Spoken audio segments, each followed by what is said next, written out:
Praise the lord. ప్రభువైన యేసుక్రీస్తు నామమున అందరికీ కూడా శుభవందనాలు తెలియజేస్తున్నాను. ఈ ఉదయకాల సమయంలో కొద్ది నిమిషాలు దేవుని వాక్యాన్ని ధ్యానం చేసుకుందాం. చిన్న ప్రార్థనతో మనం ముందు కొనసాగుదాం. ప్రేమానమ్మకం గల మా ప్రియ పరలోకపు తండ్రి, పరిశుద్ధుడాని ఘనమైన అతి శ్రేష్టమైన నామానికి వందనాలు. ఈ ఉదయకాల సమయంలో వాక్య పరిచయను దీవించండి.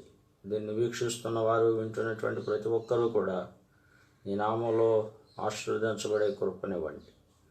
యేసు నామమున అడుగుచున్నాము తండ్రి, ఆమేన్. మంచిది. దేవుని యొక్క వాక్యాన్ని ఉదయకాల సమయంలో మనం ధ్యానం చేసుకుందాం.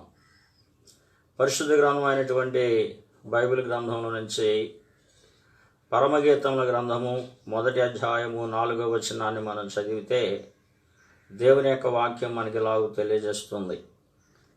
నన్ను ఆకర్షించుము, మేము నీ వద్దకు పరిగెత్తి వచ్చేదము అనే మాట. నన్ను ఆకర్షించుము, మేము నీ వద్దకు పరిగెత్తి వచ్చేదము అని ఇక్కడ మాట్లాడుచున్నట్లుగా మనం గమనిస్తున్నాం.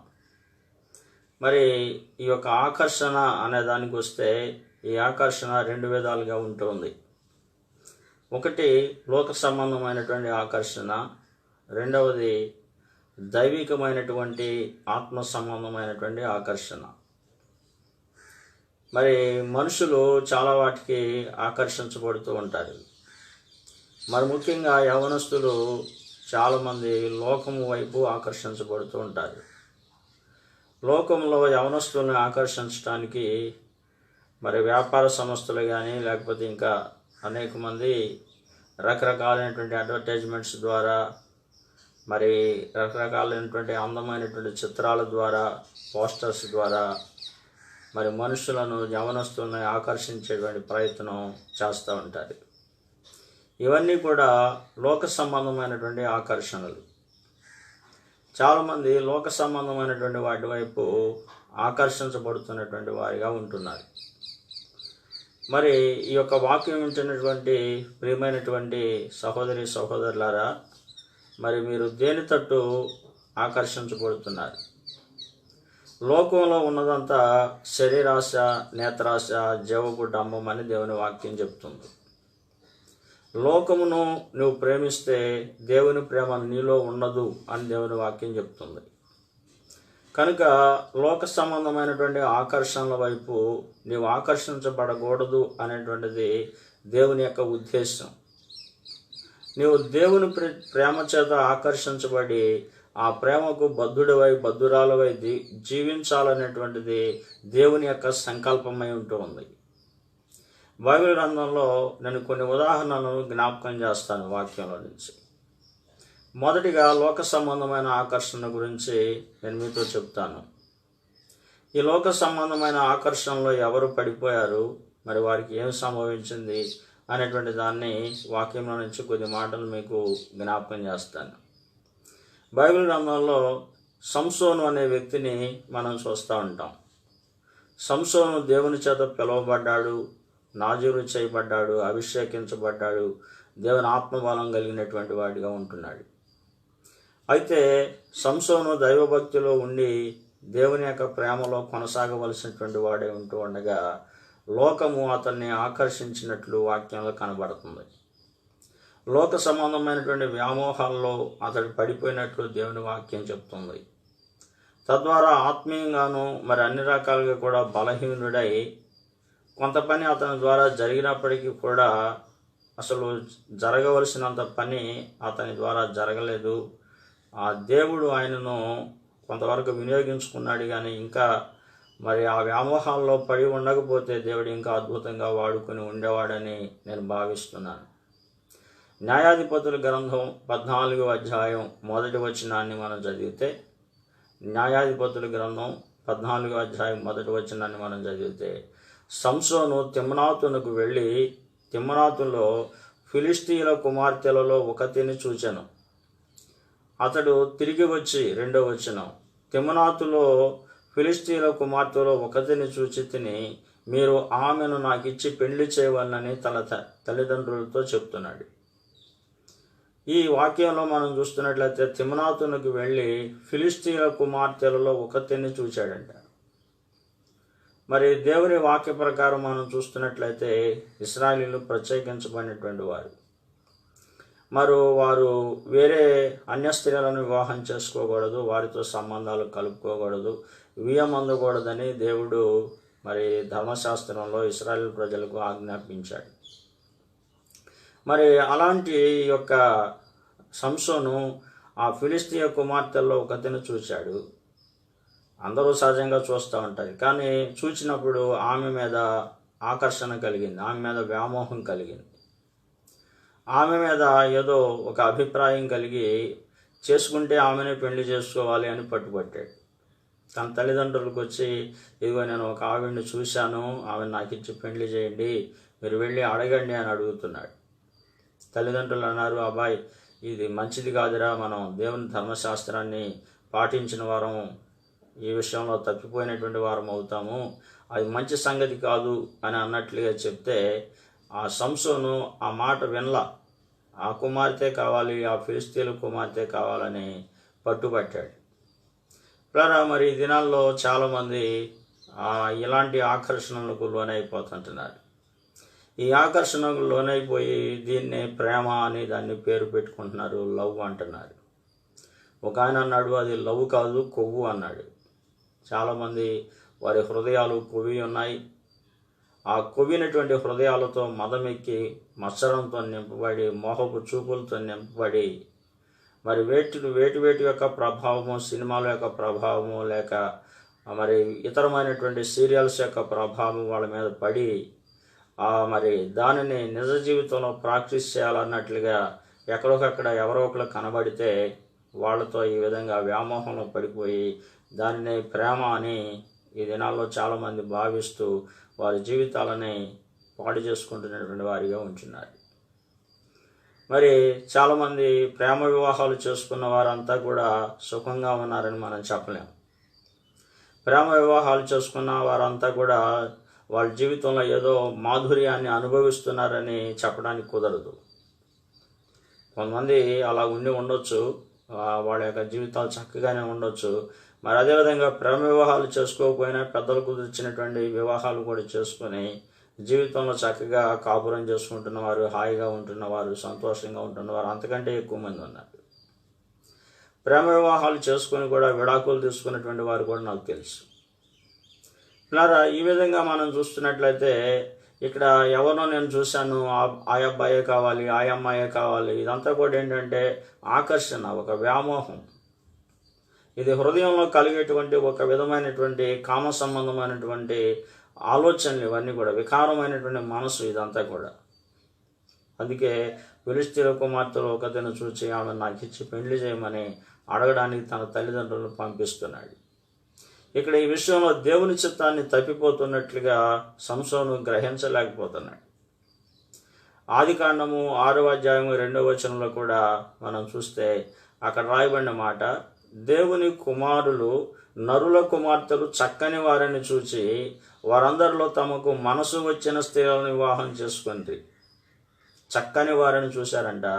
ఆ చక్కని వారిని చూసి అమ్మాయి బాగుంది అని అనుకుంటే ఆ మనసుకు వచ్చినటువంటి ఎవరి మీద మనసు పడ్డారో వాళ్ళని పెళ్లి చేసుకున్నారంట. ఎప్పుడు ఇది జలప్రళయం సంభవించక మునుపు. అంటే మనసుకు నచ్చిన వారిని పెళ్లి చేసుకోవడం అనేటువంటిది అప్పుడు ఆ పాపములో భాగంగా జరిగినట్లుగా మనం చూస్తూ ఉంటాం.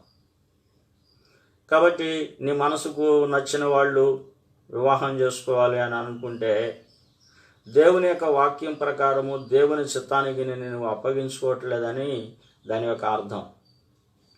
దేవుని చిత్తాన్ని నీ వివాహ విషయంలో అనుమతించట్లేదు అనేటువంటిది దాని యొక్క అర్థం. కాబట్టి నేను జ్ఞానిని కదా అని అనుకోవద్దు.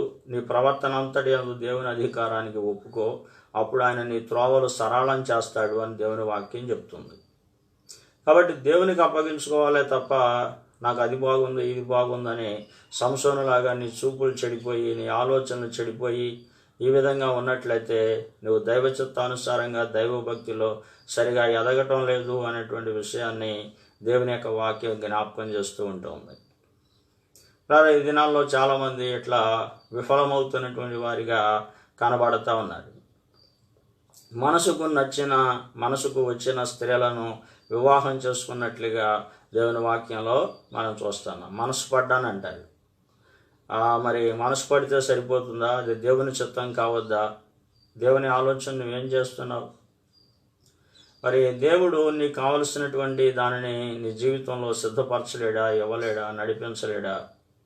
దేవుని చిత్తం కొరకు నువ్వు ఎదురు చూడకుండా మరి ఇలాంటి చెడిపోయినటువంటి ఆలోచనలతో యవనస్తులు నింపబడటం చాలా ప్రమాదకరమైనటువంటి విషయం. అది సంఘానికి, సమాజానికి కూడా మంచిది కాదనేటువంటి విషయాన్ని దేవుని యొక్క వాక్యం ద్వారా నేను మీకు జ్ఞాపకం చేస్తున్నాను.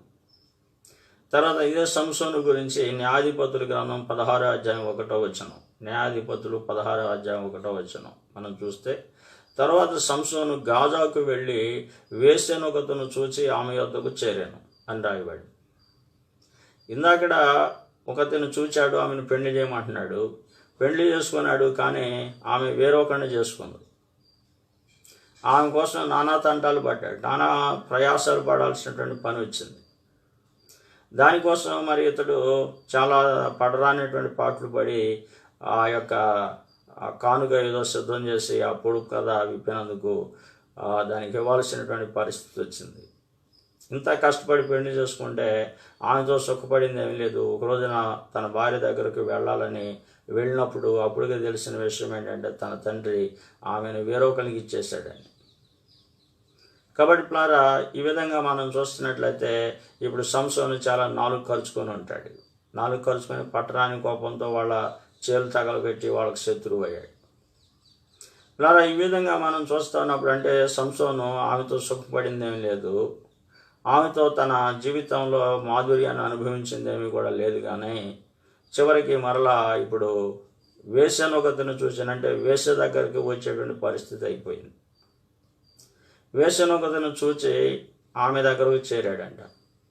అంటే ఇక ఈ వేశ్య బాగుంటే ఇది మంచిదా కాదా అనేటువంటిది దేవుని యొక్క వాక్య ప్రకారం మరి ఆలోచించి దాన్ని పక్కన పెట్టి మరి ఉండవలసినటువంటి సంసోను, నేను అభిషిక్తుడిని కదా, మరి దేవుని యొక్క వాక్యంలో నువ్వు వ్యభిచరించకూడదని వాక్యం చెప్తుంది కదా, కాబట్టి నేను ఎందుకు వ్యభిచారం చేయాలి అని అనుకోకుండా ఆ వేశ్య దగ్గరకు చేరాడు. అంటే ఏంటంటే ఎవరిని చూస్తే వారి తట్టు ఆకర్షించబడతాడు. మరలా దెలీలా అనేటువంటి ఒక స్త్రీని చూసి ఆమెను మోహించాడు అని రాయబడింది వాక్యంలో. అంటే తన చూపులు, తన కన్నులు ఎవరిని చూస్తే వాళ్ళని కావాలనుకుంటే, మనసుకు వచ్చినటువంటి వారిని కావాలనుకుంటాడు, నచ్చినటువంటి స్త్రీ అలా కావాలనుకుంటాడు. అతని యొక్క స్వభావం, అతని యొక్క విషయం ఆ విధంగా ఉంటూ ఉంది. ఈ దినాల్లో మరి ఇలాంటి విపరీతమైనటువంటి ఆలోచనలు, ఈ ధోరణులు మంచివి కాదు అనేటువంటి విషయాన్ని దేవుని యొక్క వాక్యంలో నుంచి మనం గ్రహించి దేవుని పిల్లలముగా అలాంటి వాటికి దూరంగా ఉండాల్సినటువంటి అవసరం ఉంది. అలాంటి వాటికి దూరంగా పారిపోవలసినటువంటి అవసరం ఉందన్నది దేవుని యొక్క వాక్యం చెప్తున్నటువంటి సత్యం. తర్వాత 2వ సమూయేలు గ్రంథం 11వ అధ్యాయం 2వ వచనం. 2వ సమూయేలు గ్రంథం 11వ అధ్యాయం 2వ వచనం మనం చదివితే అక్కడ దావీదు ప్రొద్దుగుంకు వేళ పడక మీద నుండి లేచి రాజనగరి మీద మిద్దె మీద నుండి పైనుండి చూచుచుండగా స్నానము చేయు ఒక స్త్రీ కనబడింది. చూచాడు. అప్పుడు వాక్యం రాయబడుతుందంటే ఆమె బహు సౌందర్యవతి అయి ఉండుట చూచి అని రాయబడింది. చాలా అందంగా కనబడింది ఆమె. అక్కడ దాగిపోలేదండి. అప్పుడు దావీదంట దాని సమాచారము తెలుసుకున్నట్టుగా ఒక దూతను పంపాను. 3వ వచనం, 2వ సమూయేలు 11వ అధ్యాయం 2-3 వచనాలు. దాని సమాచారం ఏంటో కనుక్కురండి అని పంపితే ఆ దూతలు వచ్చి సమాచారం చెప్పారు. ఏమైనా అతడు వచ్చి ఆమె ఏలియాము కుమార్తెయు హిత్తీయుడగు ఉరియాకు భార్య అయిన బత్షెబా అని తెలియజేశారు. ఇప్పుడు దేవుని వాక్యాన్ని, దేవుని ధర్మశాస్త్రాన్ని ఎరిగినటువంటి దావీదుకి ఏం తెలియాలంటే నీ పొరుగువానిది ఏది కూడా ఆశించకూడదని దేవుడు ధర్మశాస్త్రంలో ఆజ్ఞల్లో చెప్పాడు. కాబట్టి ఆమె వివాహమైనటువంటి స్త్రీ, ఆమె ఒక పొరుగువానికి భార్య. అందులో కూడా అతను తన సైన్యంలోనే పనిచేస్తున్నాడు, దేశ సంరక్షణ కొరకు పాటుపడుతున్నాడు. కాబట్టి ఆమెను విడిచిపెట్టాల్సినటువంటి పరిస్థితి ఉంటుంది. కానీ దావీదు అక్కడ దాగల. కారణం ఏంటంటే ఆమె బహు సౌందర్యవతిగా ఉండటం చూచాడు. చూసిన తర్వాత తన మనసును తిప్పుకోలేకపోతున్నాడు, తన కన్నులను తిప్పుకోలేకపోతున్నాడు, తన ఆలోచనలు తిప్పుకోలేకపోతున్నాడు. ఆమె కావాలి అని అన్నట్లుగా రాజు కనుక ఆమె తన రాజనగరికి ఆమెను తెప్పించుకున్నట్లు దేవుని వాక్యంలో మనం చూస్తూ ఉన్నాం. చూసారా పిల్లరా, మనం చూస్తున్నట్లయితే అంటే దావీదును బత్షెబ యొక్క సౌందర్యము ఆకర్షించింది. ఈ ఫిలిష్తీయ కుమార్తె సంసోనును ఆకర్షించింది. దెలీలా సంసోను ఆకర్షించింది. గాజాలో ఉన్న ఒక వేశ్య సంసోను ఆకర్షించినట్లుగా చూస్తున్నాయి. ఈ ఆకర్షణలన్నీ మరి మంచివేనా, ఈ ఆకర్షణలన్నీ చెడ్డవే అనేటువంటిది మనకు ఆలోచిస్తే మనకు అర్థమయ్యేటువంటి విషయం. నువ్వు దేని చేత ఆకర్షించబడుతున్నావు, ఎటువైపు నువ్వు పోతున్నావు, ఏది నీ యొక్క మనసును ఆనందింపజేస్తుంది, నీ ఆలోచనలు ఆనందింపజేస్తుంది, నీ యొక్క ఊహలు, నీ తలంపులు, నీ ఉద్దేశాలు ఎలా ఉన్నాయి? చాలామంది యవనస్తులు వీటి చేత నింపబడి మరి అదే ధ్యాస అన్నట్లుగా, అదే ఆలోచనలు, మరి చదువు మీద కూడా దృష్టి పెట్టకుండా రకరకాలుగా మరి వారి కెరీర్ను పాడు చేసుకునేటువంటి వాళ్ళు ఉన్నారు. ఇలా చూస్తున్నట్లయితే ఆత్మహత్యలు చేసుకునేటువంటి వాళ్ళు ఉన్నారు. ఈ విధంగా ఎందుకు జరగాలి? ఇదంతా కూడా దేవుని నామానికి అవమానకరమైనటువంటి విషయమే కదా, దేవునికి అవమానం తెచ్చేటువంటి పనులే కదా. దేవుడు మనకు జ్ఞానం ఇచ్చాడు కదా, జ్ఞానం కలిగి మనం నడుచుకుంటున్నప్పుడు ఇలాంటి విషయాలను మన జీవితంలో మనం ఎందుకు అనుమతించాలి? దేవునికి, సంఘానికి, తల్లిదండ్రులకు ఎందుకు అవమానం తీసుకురావాలి ఇట్లాంటి పనుల ద్వారా? ఒకసారి ఆలోచించండి. ఈ యొక్క బత్షెబ యొక్క సౌందర్యము దావీదుని ఎంతగానో ఆకర్షించినట్లు చూస్తున్నాం. అందుకే సామెతల గ్రంథం 6వ అధ్యాయం 25వ వచనం చదివితే, సామెతల గ్రంథం 6వ అధ్యాయం 25వ వచనం చదివితే అక్కడ రాయబడిన మాట ఏంటంటే, దాని చక్కదనమునందు నీ హృదయములో ఆశపడకుము అని రాయబడింది.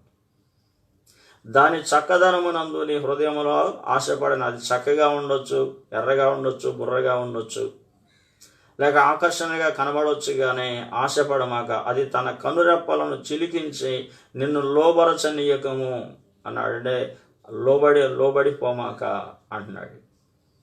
ఎందుకంటే దాని చక్కదనమందు నువ్వు ఆశపడినప్పుడు అది నిన్ను చంపేస్తుంది, అది నిన్ను పాతాళానికి తీసుకొని పోతుంది, దేవుని చిత్తంలోంచి నిన్ను బయటికి లాగి పడేస్తూ ఉంటుంది, నీ ఆత్మీయ జీవితంలో నిన్ను పాడు చేస్తుంది, సామాజికంగా కూడా నిన్ను పాడు చేస్తూ ఉంటుంది. కాబట్టి యవనస్తులు చాలా జాగ్రత్తగా ఉండాలి. మగపిల్లలైనా ఆడపిల్లలైనా ఎవరైనా సరే ఈ విషయంలో తమ ప్రవర్తనను జాగ్రత్తగా, తమ పవిత్రతను కాపాడుకోవాల్సినటువంటి అవసరం ఉంటుంది. ఇలా దేవుని యొక్క వాక్య భాగంలో మనం గమనించినట్లయితే ఈ విషయాలన్నీ కూడా మనకు చాలా స్పష్టంగా వాక్యం మనకి తెలియజేస్తూ ఉంది. వివాహం దైవ చిత్తానుసారంగా ఉండాలి, పరిశుద్ధమైనదిగా ఉండాలి, ఘనమైనదిగా ఉండాలి, పాన్పు నిష్కళంకమైనదిగా ఉండాలి. వ్యభిచారులకు, వేశ్యాసంగులకు దేవుడు తీర్పు తీరుస్తాడు. కొంతమంది వివాహానికి ముందే అన్నీ అన్నట్లుగా మరి పరిచయాలు అవి ఇవి అయిపోయినట్టుగా, కొంతమంది గర్భవతులైన తర్వాత కూడా పెళ్లి చేసుకునేటువంటి వాళ్ళు అప్పుడప్పుడు కనబడుతున్నారు అక్కడక్కడ. ఇవన్నీ దేవుని చిత్తానుసారమా?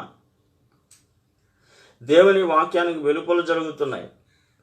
దేవుని యొక్క వాక్య ప్రకారం జరగట్లా వివాహాలు, దేవుని యొక్క వాక్య ప్రకారం కాకుండా జరుగుతున్నాయి. జాగ్రత్త. దేవుడి వాక్యం ద్వారా హెచ్చరిక చేస్తూ ఉన్నాడు. నిన్ను ఏదో విధమైనటువంటి ఆకర్షణలు నేను లోను కానివ్వమాక, ఏ ఆకర్షణలు నీ మీద పనిచేయనిమాక. నీవు జాగ్రత్త పరుచుకోవాల్సిన అవసరం, నీ కన్నును నువ్వు కాపాడుకోవాల్సిన అవసరం ఉంది, నీ ఆలోచనలు, నీ హృదయాన్ని కాపాడుకోవాల్సినటువంటి అవసరం ఉందని దేవుని యొక్క వాక్యం చాలా స్పష్టంగా తెలియజేస్తుంది. తర్వాత యెహోషువ గ్రంథం 7వ అధ్యాయం 20-21 వచనాలు మనం చదివితే అక్కడ ఆకాన్ అనే ఒక వ్యక్తి మనకు కనబడుతున్నాడు. ఈ ఆకాన్ అనే సైనికుడు యోధుడిని పలానా చోటకి పోయి మీరు అమాలేకీలు వాళ్ళందరినీ కూడా హాయ్ పట్టణం మీదకి పోయి వారందరినీ కూడా నాశనం చెయ్యి అని చెప్పి పంపిస్తే అక్కడ వాళ్ళ దోపుడు సొమ్మును నిర్మూలన చేయండి, ఏం తెచ్చుకోమాకండి అంటే అతడు మరి తన మనసుకు నచ్చినటువంటి కొన్ని తెచ్చుకున్నాడు. అతను ఆశించాడు, యెహోవాకు విరోధంగా పాపం చేశాడు. 7వ అధ్యాయం 20-21 వచనాలు, యెహోషువ గ్రంథం 7వ అధ్యాయం 20-21 వచనాలు.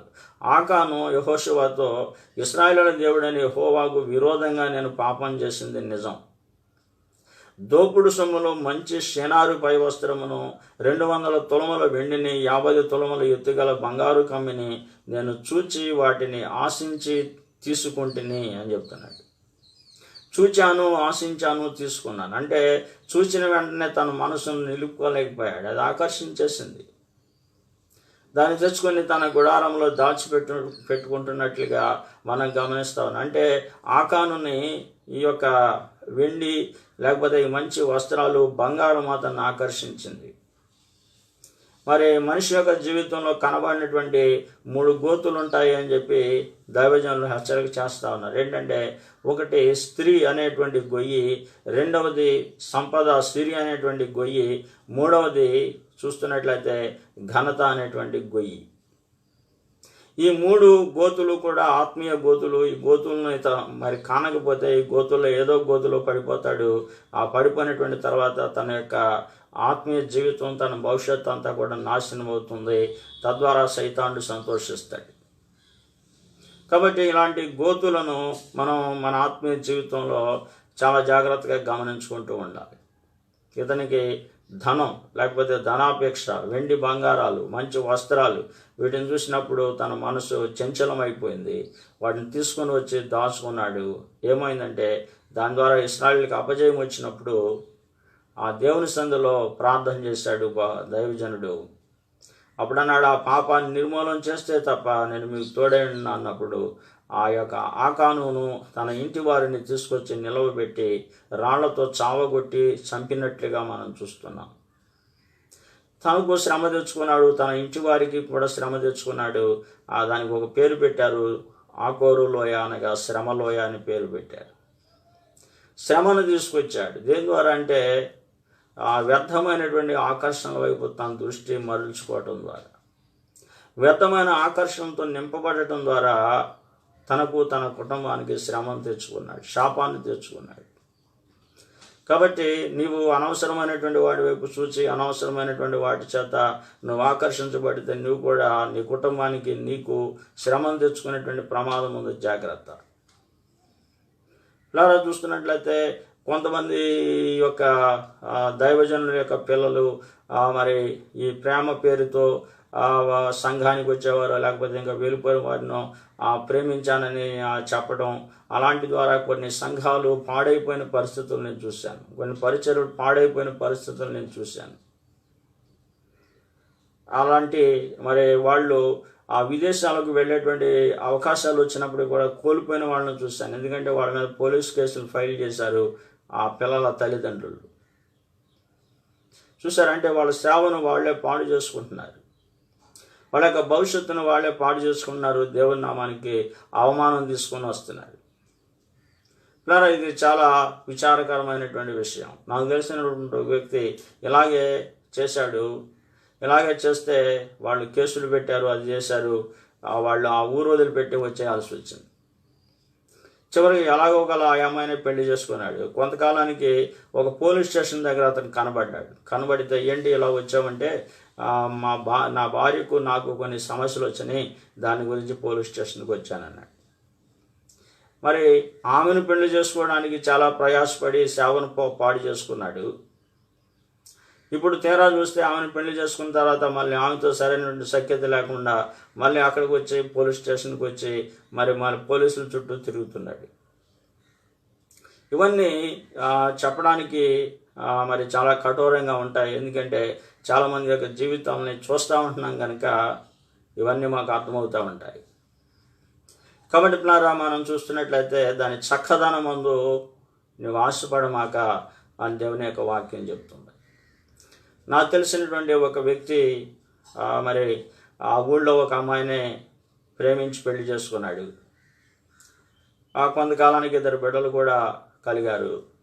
ఆ ఇద్దరు బిడ్డలు కలిగినటువంటి తర్వాత ఇతను త్రాగుబోతుగా వ్యసనపరుడిగా మారిపోయి ఆ కుటుంబాన్ని పట్టించుకొని పరిస్థితిలో భార్య అతన్ని విడిచిపెట్టేసింది. భార్య అతన్ని విడిచిపెట్టేస్తే ఒకరోజు అతను వచ్చి నాతో ఇలా చెప్తున్నాడు. ఏమనంటే, ఆమె ఇంత పెద్ద వాలు జాడేసుకొని ఎదురు తిరుగుతూ ఉండేది, చేసుకుంటే ఈమెనే చేసుకోవాలని అనుకున్నాను, అలాగే పెళ్లి చేసుకున్నాను, కానీ ఇప్పుడు నన్ను విడిచిపెట్టేసింది అంటున్నాడు. పెద్దలను ఎదిరించి పెళ్లి చేసుకున్నాడు.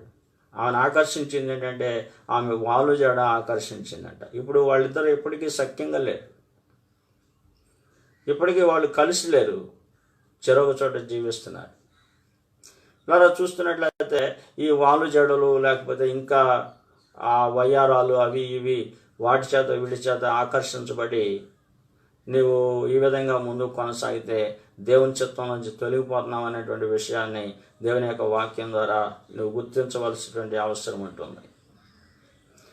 అవి ఆశించి నేను తెచ్చుకున్నాను అని అన్నాడు. ఆదికాండం 25:30 మనం చూస్తే ఏశావు యొక్క జీవితాన్ని కూడా మనం అక్కడ చూస్తూ ఉంటాం. ఏశావు ఒక రోజున పొలంలో నుంచి వచ్చినప్పుడు, వేటకు వెళ్ళి వచ్చినప్పుడు అతనికి ఏమీ దొరకపోతే తన తమ్ముడైనటువంటి యాకోబు చిక్కుడుగాయల కూర వండుతున్నాడు. చిక్కుడుగాయల కూర వండుతున్నప్పుడు ఆ చిక్కుడుగాయల కూర ఎర్రగా కనబడిందంట. ఏశావు ఎర్రగా కనబడిందంట. ఆ ఎర్రగా కనబడేసరికి తన దృష్టి మరలిపోయింది. చాలా ఆకర్షించబడినటువంటి విధానం వచ్చేసింది. ఆ ఎర్రగా ఉన్న కూర ఇతనికి ఎర్రెక్కిచ్చేసింది. ఎర్రగా ఉన్నది ఇతనికి ఎర్రెక్కిచ్చేసింది.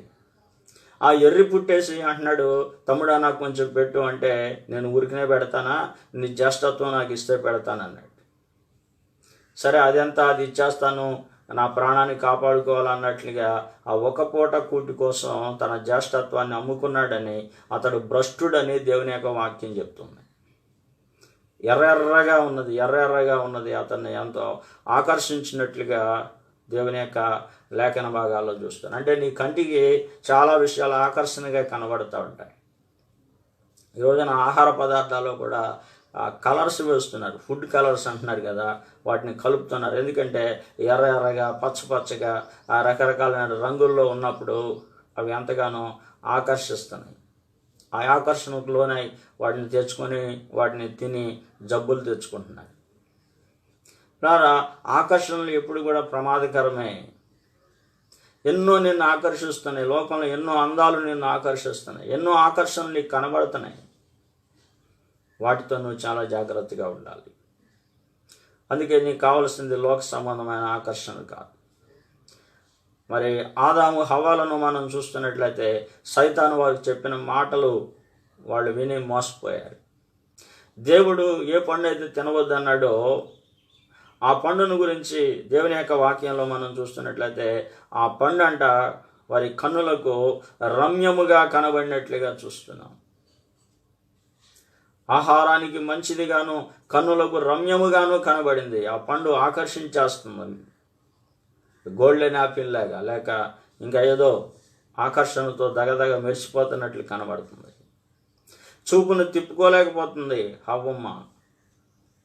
వెంటనే దాన్ని కోసి తిని తన భర్త కూడా ఇచ్చి వాళ్ళు పాపాన్ని తెచ్చుకొని మరణానికి లోనైపోయినట్లుగా మనం చూస్తున్నాం. నీ యొక్క ఆకర్షణని, కంటిని అదుపులో పెట్టుకోకపోతే, ఈ ఆకర్షణ ద్వారా కలిగేటువంటి మనసును నువ్వు అదుపులో పెట్టుకోలేకపోతే నీ జీవితంలో నువ్వు చాలా నష్టపోతావు. చాలా జాగ్రత్త.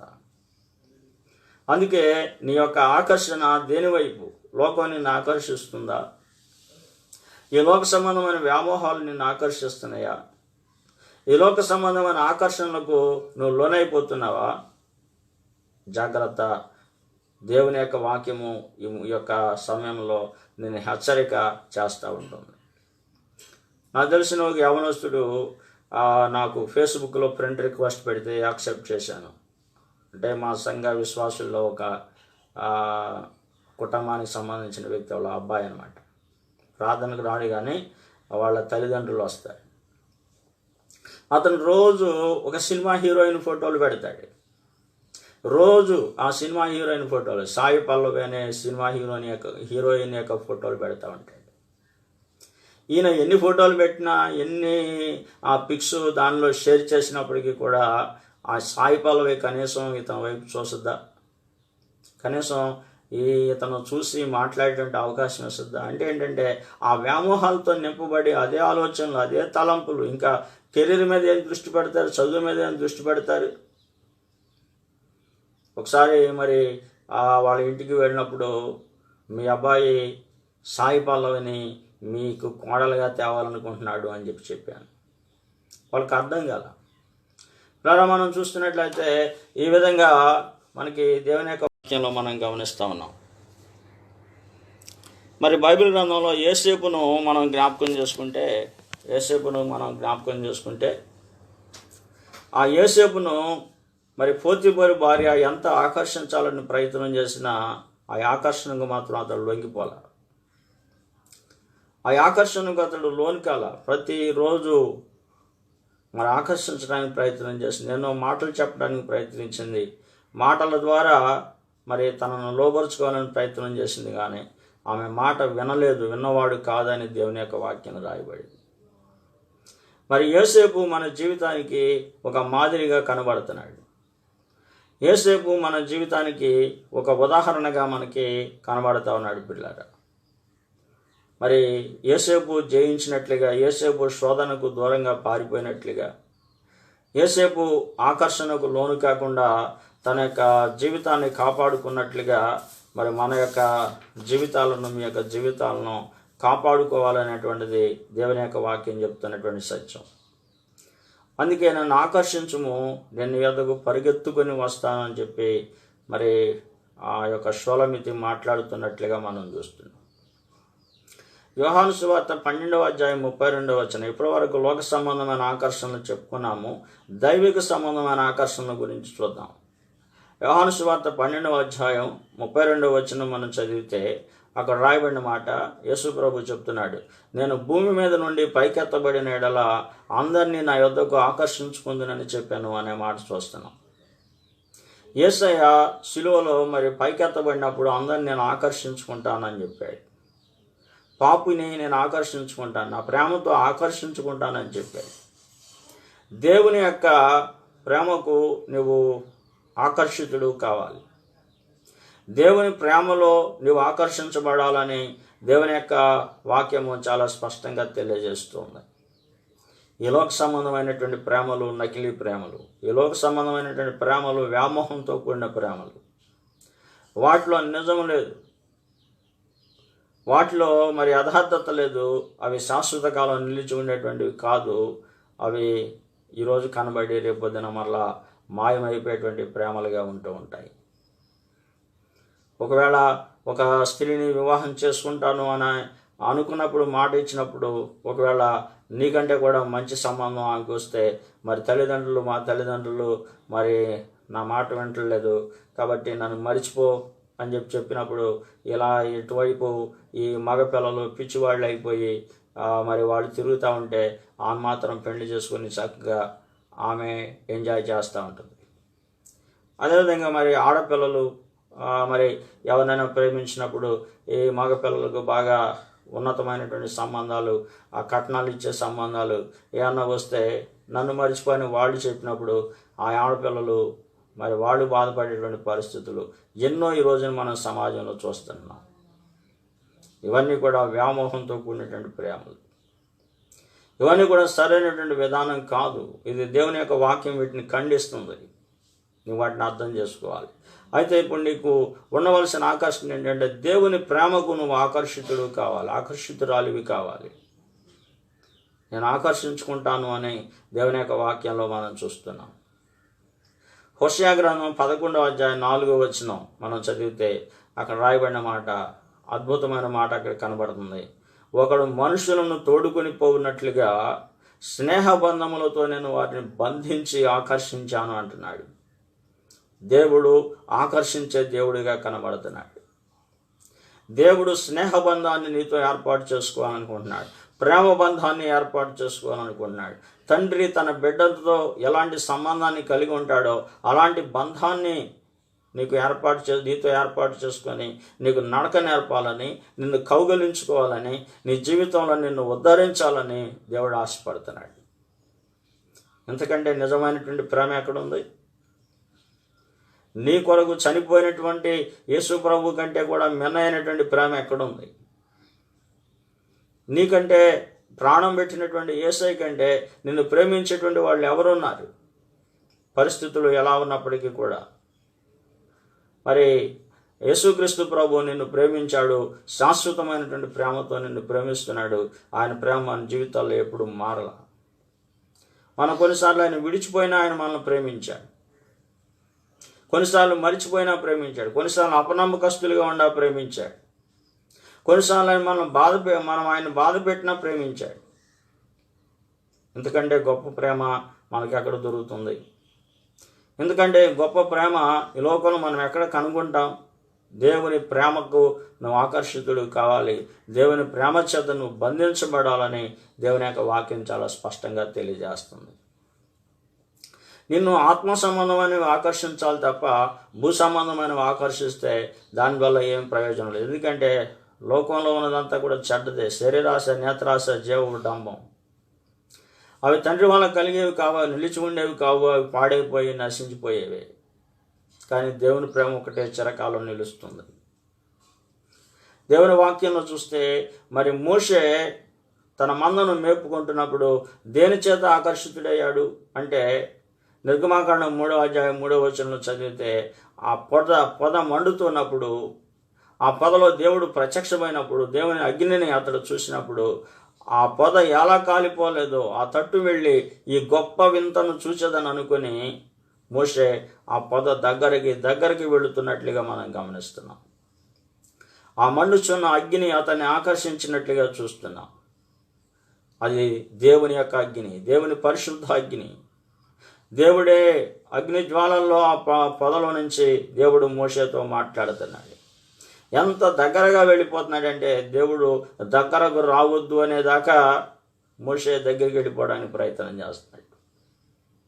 ఇలా చూసినట్లయితే ఎంతో ఆకర్షించబడ్డాడు. ఆ రోజున దేవుని స్వరాన్ని విన్నాడు, దేవుని పిలుపు తన జీవితంలో అందుకున్నాడు, తన జీవితాన్ని పూర్తిగా దేవునికి సమర్పించాడు, దేవుని సేవలోనే వాడబడ్డాడు, దేవుని సేవలోనే ధన్యుడయ్యాడు. ఇంకా ఎప్పుడు తన జీవితంలో వెనక్కి తిరగల. దేవుని ప్రేమ నిన్ను ఆకర్షించినప్పుడు, దేవుని ప్రేమకు నువ్వు బద్ధుడు అయినప్పుడు, దేవుని యొక్క ప్రేమ చేత నువ్వు ఆ విధంగా ఆకర్షించబడితే, ఆ ప్రేమలో ఉన్నటువంటి మాధుర్యం నీకు అర్థమైతే ఈ లోకంలో ఇక నువ్వు దేని వైపు కూడా చూడవు. ఈ లోకంలో దేని వైపు కూడా నువ్వు ప్రయాణం చేయవు. మోషే ఏ రోజైతే ఆ పిలుపు, ఆ స్వరము, ఆ యొక్క దర్శనము, ఆ మండుచున్న పొద తనను ఆకర్షించిందో ఆ రోజు నుంచి తన జీవితంలో వెనక్కి తిరిగి చూసుకోవాలి. ఇట్లా దేవుని ఆకర్షణ నీకు కావాలని దేవుడు మాట్లాడుతున్నాడు. దేవుడు నిన్ను ఆకర్షించాలని నేను కోరుకుంటున్నాను. దేవుడు తన ప్రేమ చేత నిన్ను ఆకర్షించి తన పనిలో వాడుకోవాలని నేను కోరుకుంటున్నాను. బైబిల్ గ్రంథంలో ఎలీషాను మనం చూస్తాం. 1 రాజుల గ్రంథం 19వ అధ్యాయం 19వ వచనం 20వ వచనం మనం చదివితే, ఈ యొక్క ఎలీషా తన పొలాన్ని దున్నుతున్నప్పుడు ఏలియా అతన్ని చారబోయి తన దుప్పటిని అతని మీద వేశాడు. ఏలియా యొక్క దుప్పటిని ఎలీషా మీద వేసినప్పుడు అతడు ఎడ్లను విడిచి ఏలియా వెంట పరిగెత్తుకొని పోయి, నా తల్లిదండ్రులను ముద్దు పెట్టుకొని తిరిగి వచ్చి నిన్ను వెంబడించదనని చెప్పి అతన్ని సెలవడుగుతున్నాడు. నేను నిన్ను వెంబడిస్తాను, నిన్ను ఫాలో అవుతాను అంటున్నాడు. అంటే మోషే యొక్క పరిచర్య, మోషే మీద ఉన్నటువంటి ఆ ఏలియా మీద ఉన్నటువంటి అభిషేకము, ఏలియా మీద ఉన్నటువంటి ఆత్మ ఎలీషాను ఎంతో ఆకర్షించింది, ఎలీషాను ఎంతో ప్రభావితం చేసింది. ఎంతగా ఆకర్షణకు లోనైపోయాడంటే, నా గురువు గారు బ్రతికినట్లు నేను బ్రతకాలి, నా గురువు గారు చేసినట్లు చేయాలి, నా గురువు గారు చేసిన పరిచర్య కంటే నేను గొప్ప పరిచర్య చేయాలని ఆశతో ఏలియాను వెంబడించాడు. తర్వాత అతని ఆశ నెరవేరింది. ఏలియా కంటే గొప్ప కార్యాలు ఎలీషా ద్వారా జరిగినట్లు దేవుని యొక్క వాక్యంలో మనం చూస్తూ ఉన్నాం. కాబట్టి పిల్లారా, మరి ఎలీషా తన జీవితాన్ని దేవుని కొరకు సమర్పించుకున్నాడు. ఎలీషా తన జీవితాన్ని దేవుని కొరకు సమర్పించుకున్నట్లుగా దేవుని యొక్క వాక్యాన్ని చూస్తున్నా. ఇది దైవికమైనటువంటి ఆకర్షణ.